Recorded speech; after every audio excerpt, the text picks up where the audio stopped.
Hey guys, Jonah here. If you have been watching lessons and learning short songs on YouTube, let's take your musical journey a step further and unlock your ability to improvise over backing tracks and with other musicians on the harmonica. But before we start, let me tell you a story of how I learned how to improvise.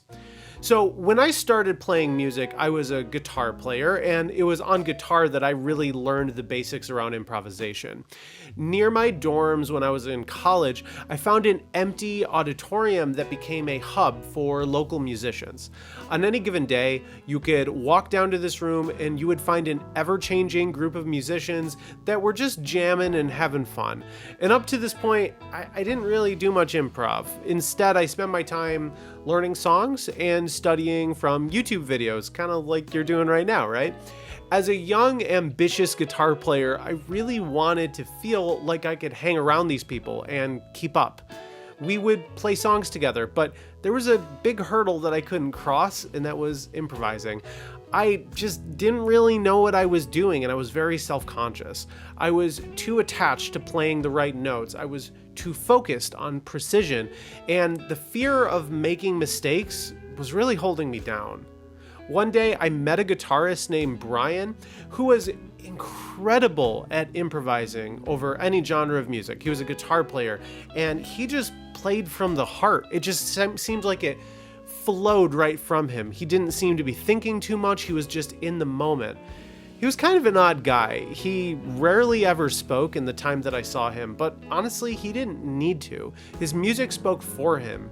His performances were free-flowing, unrehearsed, and I was really impressed and deeply touched.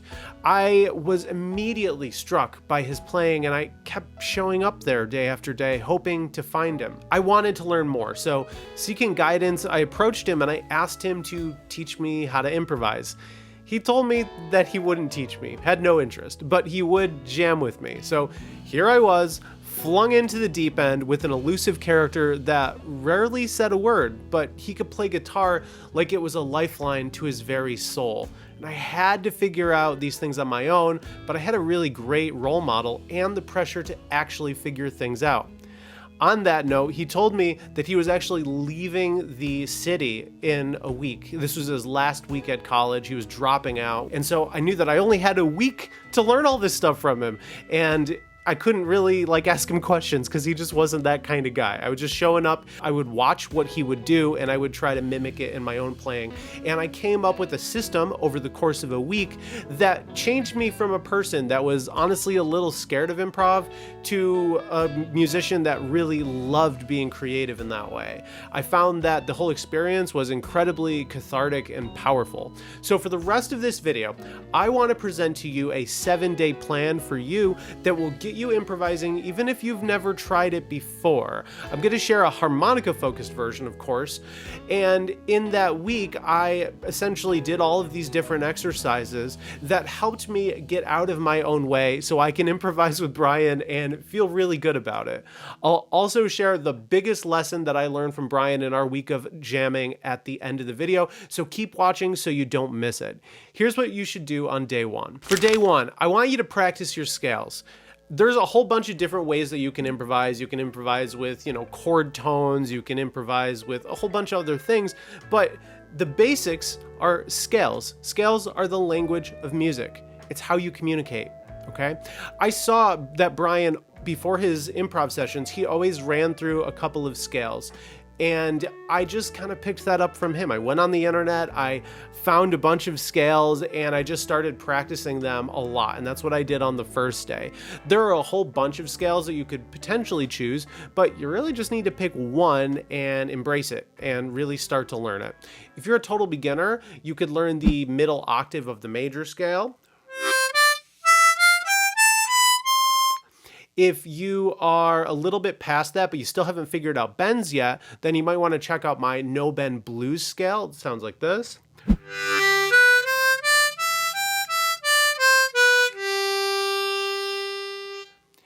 And that will allow you to still play in a bluesy style without having those bends to contend with.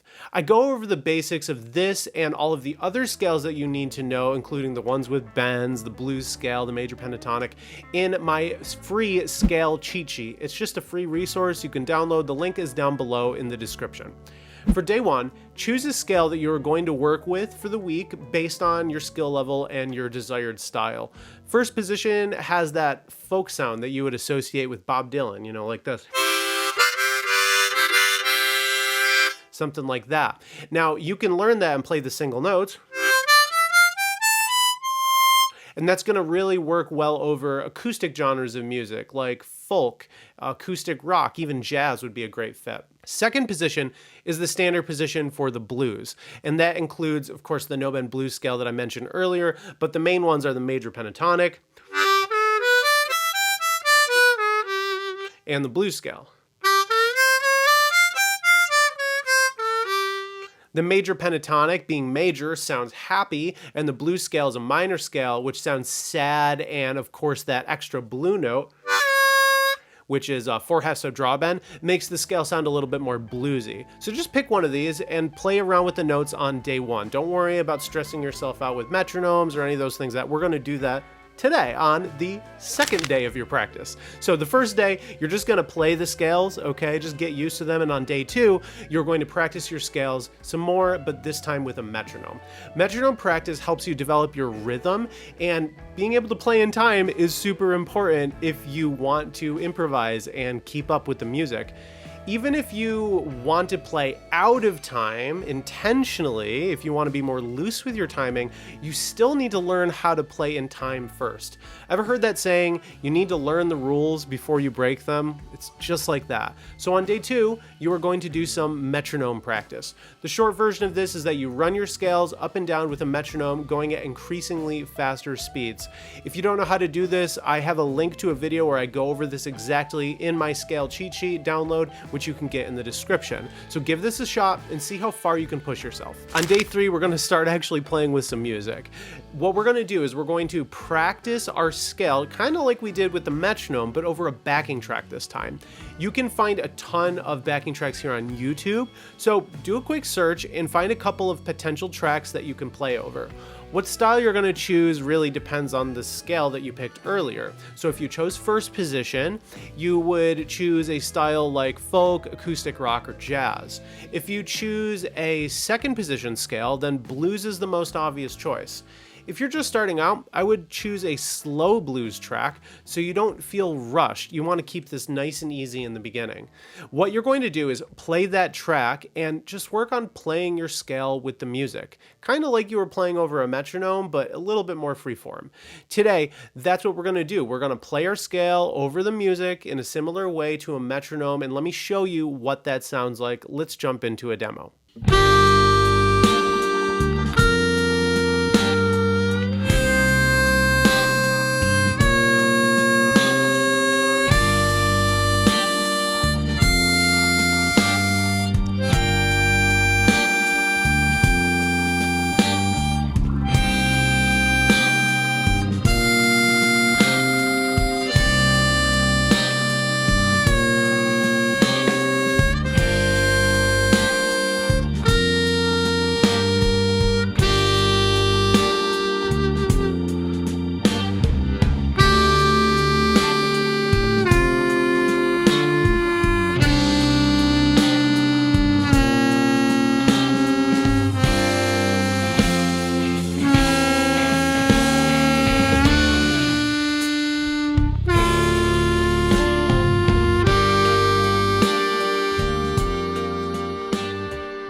All right, we've made it to day 4, and what we're going to do now is continue the previous day's exercises, but we're going to start becoming a little bit more free with your rhythm and your notes. So what we're going to do on this day is we're going to use the notes of your scale that you have been learning, but try to play those notes when they feel good to you. You can choose any rhythm that you want. You can play the notes in any order that you want. This is the start of some free improvising.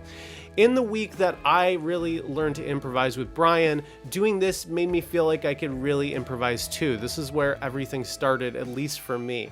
So here is a demo. Let me just show you what that sounds like.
On day 5, I want to address one of the biggest things that was holding me back and was probably holding you back as well, and that is making mistakes.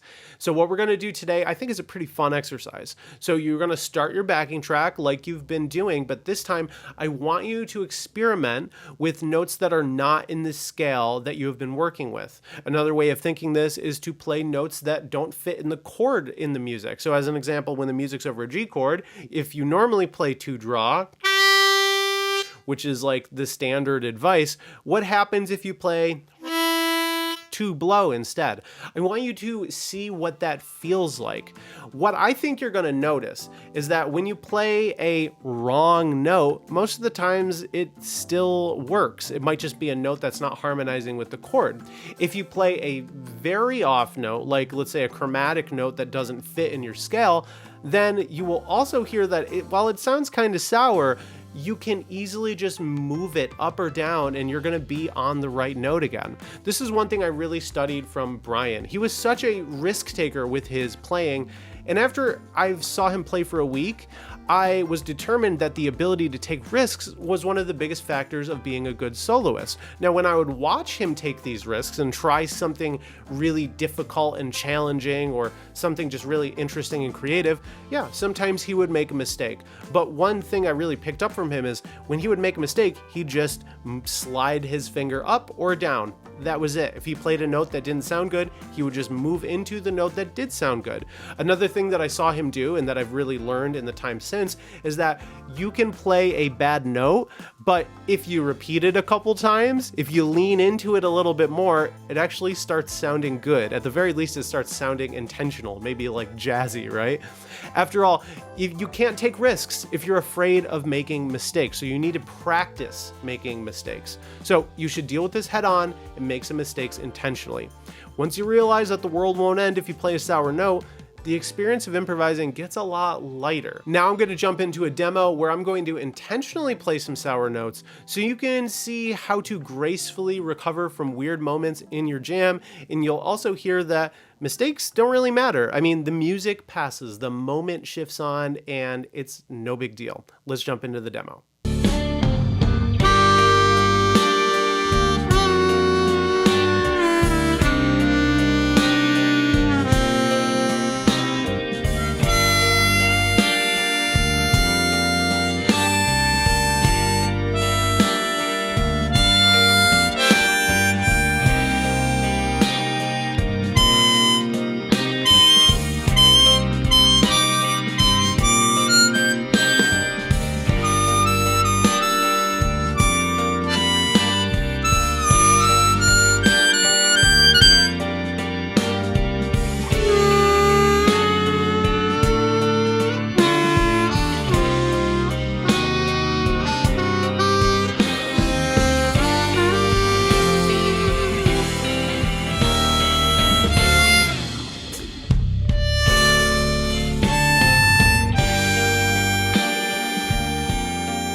By day 6, you should be, hopefully, a little bit more comfortable playing your scale over a backing track.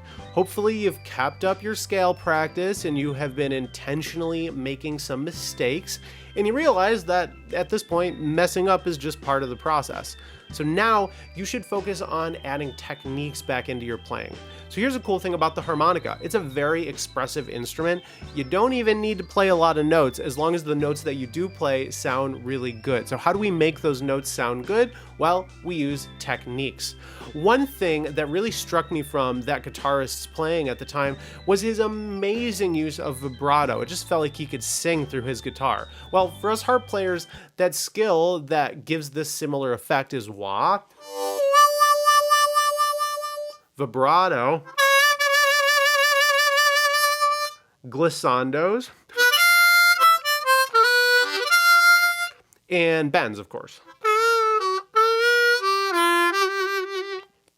Depending on your current level, pick one or all of these skills and practice them. And then when you go back to improvising, focus on integrating your new techniques with your soloing. You will find that you can add so much more expression by just adding some of these simple techniques to your playing. Let's hear what adding some techniques into our playing does to the music. Here we go.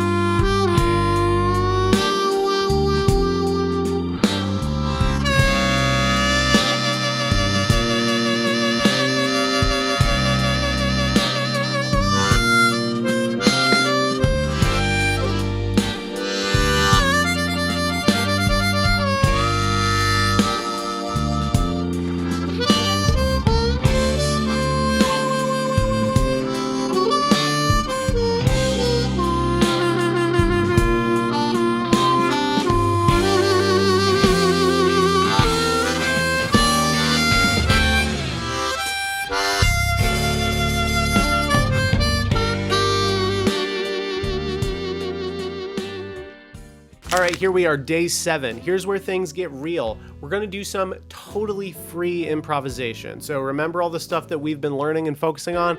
I want you to put that out of your mind. When you think too much when you're playing, you're not playing with your heart. One thing that Brian always used to do during an intense solo was close his eyes. I asked him why he did that, and he told me that improv was not about the notes that you play, but it's about what you feel in your heart. And that's what I want for you, freedom of expression, not perfect composition. So on day 7, I want you to really put your heart into it. Close your eyes, just let go. Play what you feel and feel what you play. If your music is not stirring anything in your soul, then you haven't fully gotten out of your own way yet. The way to be a great improviser is to do all the practice, learn the mechanics, do the prep work like we went over.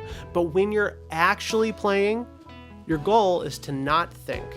It's to feel, it's to be in the moment, and it's to experience the music as you're blending into it and melding into the song that you're playing. So play what you feel and feel what you play.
If you've gone through all of these steps, you will be improvising, and hopefully you'll touch on what makes soloing so special. Good luck, friends, and if you want to learn more about those expressive techniques I mentioned, you can watch this video over here, and I'll see you next time. Peace.